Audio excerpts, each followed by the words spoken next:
Hi everyone. In today's tutorial, we will show you how to add the Developer tab in Excel.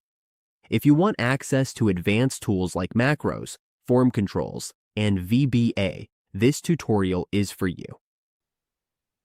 On your Microsoft Excel dashboard, to add the Developer tab, all we need to do is go to the File option in the upper left corner.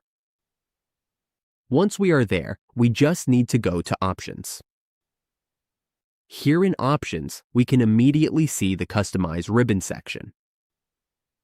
This section allows us to add ribbons to our tabs. We can add filters, fonts, or other features, depending on what we need. When we see the Developer option, all we have to do is check this box to add it to our tabs in Microsoft Excel. Once it is checked, we just need to click OK. As you can see, the Developer tab is now added at the top. The Developer tab in Excel can unlock powerful features for automation and advanced spreadsheet customization. This is exactly where to find and activate it in Microsoft Excel.